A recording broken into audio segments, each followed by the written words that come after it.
this entire war came from. It did not come from Bashar al-Assad. It came from Washington. There was a decision in 2011 to overthrow Assad. Actually, that came from Jerusalem. This has been a desire of the Israeli government that stretches back more than 25 years. Netanyahu's idea is make the Middle East in Israel's image, overthrow every government that opposes Israel. He's had a friend in that, and that is the CIA and the United States government.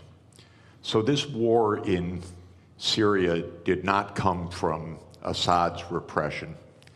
It did not come from Assad's dictatorship. This war came from a presidential order by Obama to overthrow Assad, starting in the spring of 2011. We have a name for this program. It was Operation Timber Sycamore. The United States, together with other countries in this region, trained fighters, especially jihadists, including the ones that just took power, to overthrow the regime. This created chaos. 600,000 dead in Syria in a war that has gone on for 14 years.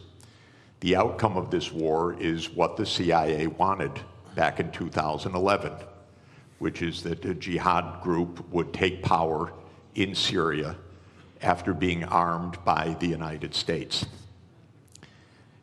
The reason I want to be clear about this is that we will not have peace in this region until we have public diplomacy that is based on real diplomacy, not on CIA operations.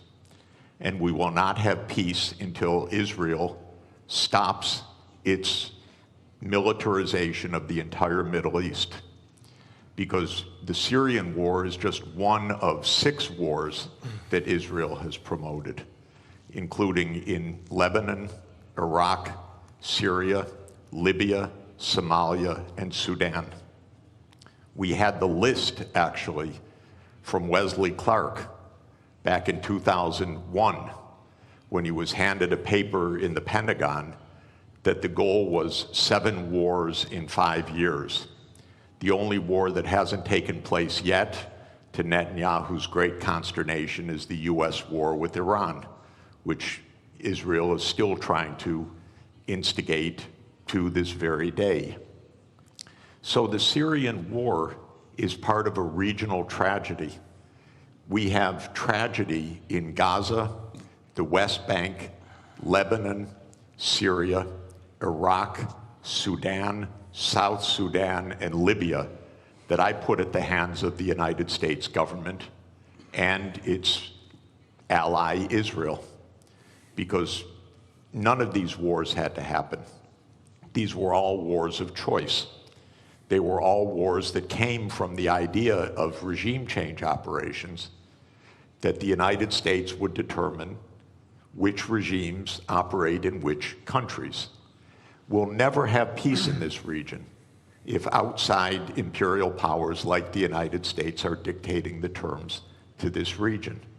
The only way to have peace in this region is if this region is determining its own future, not outside powers.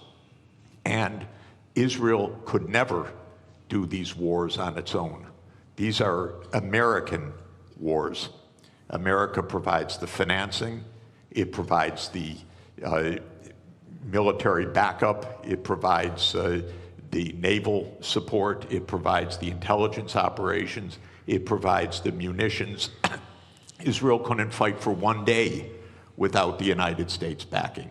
Israel could not be committing a genocide in Gaza without the United States' full operational complicity. I don't mean political complicity, I mean direct, daily operational complicity. This has to end. This region has been divided for 100 years, first by the British Empire and then by the American Empire. And this is going on until today. We have a genocide going on right next door, till today. till this morning. People being wantonly killed, brazenly killed, because the United States is providing the means for this. So this is what's happening in Syria. Is the U.S. on the fence? Hardly. It's the major actor. I know, by the way, I know firsthand that in 2012, UN Secretary General Ban Ki-moon appointed former Secretary General Kofi Annan as special envoy to reach a peace in Syria. I loved Kofi Annan. I love Ban Ki-moon. I worked for both of them. Kofi Annan arranged a peace in 2012. He arranged a peace in Syria. You know why it didn't happen? Because all the parties agreed to peace except one. Literally one. That was the United States of America. The United States of America said there will be no peace unless Bashar al-Assad goes the first day. The other parties said, no, you can't just determine that. Maybe there'll be a process. Maybe there'll be elections agreed. Maybe there'll be a 2-year process, a 3-year process. The United States said, no, Assad must go the first day of any agreement or we block it. And so Kofi Annan stepped down from his position after having negotiated a peace arrangement. And we have had 500,000 people dead since then. We should not allow this kind of criminality to be normal. This region has been at war nonstop for 30 years.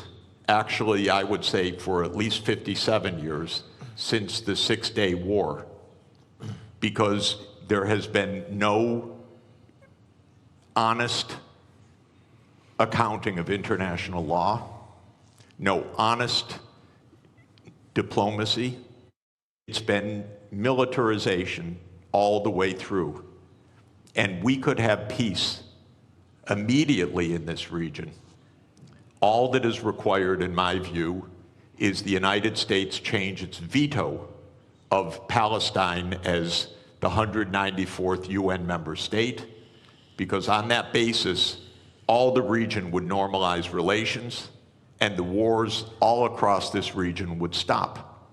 But Israel has had control over US policy, and it says no. It wants greater Israel. It wants Israel in Syria. It wants Israel in Lebanon. It wants Israel in the West Bank. It wants Israel in East Jerusalem. It wants Israel in Gaza.